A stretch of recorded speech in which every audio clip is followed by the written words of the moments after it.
Children's, आज मैं आपको पार्ट 8 पढ़ाऊंगी हिंदी ग्रामर का, जिसका नाम है विशेषण। देखिए, ये चित्र दिए हुए हैं। इसमें जो लाल पेन से लिखा हुआ है उसको हम ध्यान से पढ़ते हैं। काला सफ़ेद कुत्ता दौड़ रहा है। दो बच्चे पढ़ रहे हैं। आम मीठे हैं।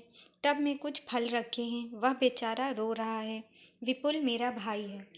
ये सारे जो लाल पेन से लिखे हुए वर्ड हैं, ये सब विशेषण हैं। क्यों? क्योंकि ये संज्ञा शब्द की विशेषता बता रहे हैं। विशेषण हमारा होता है जो संज्ञा शब्द की विशेषता बताता है, उसे विशेषण कहते हैं। तो संज्ञा शब्दों की जो विशेषता बताते हैं वो विशेषण हैं। जो लाल पेन से लिखे हैं वो सब विशेषण हैं। उपयुक्त वाक्यों में काला सफ़ेद, दो, मीठे, कुछ, बेचारा तथा मेरा शब्द क्रमशः कुत्ता, बच्चे, आम, फल तथा वह तथा विपुल की विशेषता बताई जा रही है। भाई की विशेषता बताई जा रही है। व्याकरण में विशेषता बताने वाले ऐसे शब्दों को विशेषण कहते हैं। इस प्रकार संज्ञा या सर्वनाम की विशेषता बताने वाले शब्दों को विशेषण कहते हैं। अब आता है विशेष्य। विशेषण शब्द जिस शब्द की विशेषता बताते हैं उन्हें विशेष्य कहते हैं। जैसे जो चित्रों में दिया गया है वैसे देखिए दिया है। विशेषण है हमारा काला सफ़ेद, विशेष कुत्ता, मतलब किसकी काला सफ़ेद कौन है? कुत्ता। जिसकी विशेषता बताई जाए उसको जो है विशेष्य कहते हैं। फिर आता है विशेषण के भेद। विशेषण के 4 भेद होते हैं: संख्यावाचक, संकेतवाचक, गुणवाचक तथा परिमाणवाचक। पहला है संख्यावाचक। वे शब्द जिनसे किसी संज्ञा या सर्वनाम की संख्या का बोध हो संख्यावाचक विशेषण कहलाते हैं। जैसे बाग में आम के 4 पेड़ हैं। मैंने पास होने पर 5 किलो लड्डू बांटे। अब है संख्यावाचक विशेषण। 2 प्रकार के होते हैं, एक निश्चित संख्यावाचक और एक अनिश्चित संख्यावाचक। निश्चित में तो हमको पता है कि वो कितना है, जैसे 2 पुस्तक, 4 आदमी, 10 किलो आलू आदि। अनिश्चित में कई पुस्तकें, बहुत से आदमी, कुछ केले, दुगना धन, सभी बच्चे, प्रत्येक नागरिक आदि। संकेतवाचक विशेषण। संज्ञा अथवा सर्वनाम शब्दों की ओर संकेत करने वाले शब्द संकेतवाचक विशेषण कहलाते हैं। इन्हें सार्वनामिक विशेषण भी कहते हैं। जैसे उसमें वा, या, ये और वे, उन्हें, उनके आ जाता है, इसलिए इसे सार्वनामिक विशेषण भी कहते हैं संकेतवाचक को। वह शेर हिरन के पीछे दौड़ रहा है। यह गायिका अच्छा गा रही है।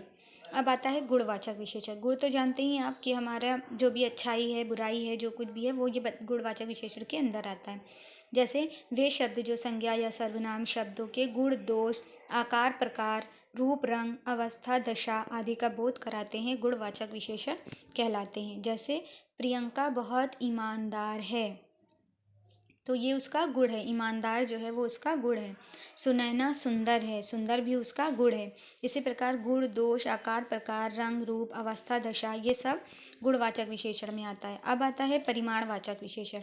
वे शब्द जिनसे संज्ञा अथवा सर्वनाम की नापतौल संबंधी विशेषताएं प्रकट हों परिमाणवाचक विशेषण कहलाते हैं। जैसे कि 1 मीटर, 1 लीटर और 1.5 दर्जन, 2 किलो, ये सब जो है परिमाणवाचक में आता है। जैसे कि देखिए पहली पिक्चर में दिया हुआ है मेरी कमीज में 1.5 मीटर कपड़ा लगेगा। फिर दूसरे में मुझे 1 दर्जन केले दे दो।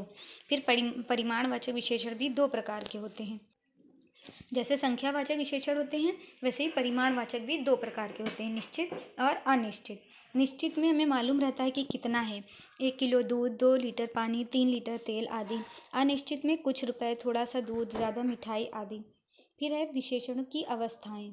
विशेषण की 3 अवस्थाएं होती हैं: मूल अवस्था, उत्तरावस्था और उत्तम अवस्था। मूल अवस्था में क्या होता है, इसमें किसी से तुलना नहीं की जाती, केवल विशेषता बताई जाती है। जैसे गंगा पवित्र नदी है, खाना स्वादिष्ट है। मूल अवस्था सिंपल अवस्था होती है। उसके बाद है उत्तरावस्था। इसमें 2 प्राणियों अथवा वस्तुओं के बीच गुण दोष की तुलना की जाती है। जैसे सुमित अमित की अपेक्षा गोरा है, मतलब सुमित जो है वो अमित से ज़्यादा गोरा है।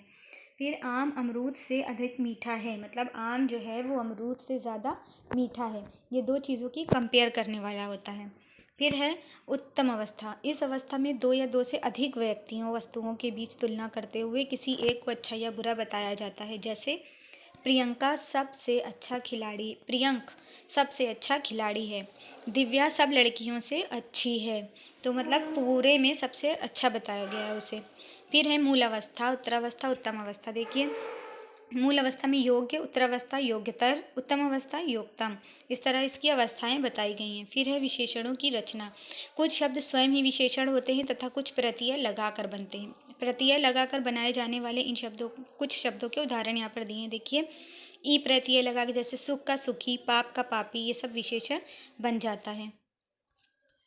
संज्ञा विशेषण जैसे सुख सुखी, पाप पापी, रोग रोगी, इस तरह जो है सारे लगकर बन जाते हैं। इन्हें पढ़िए।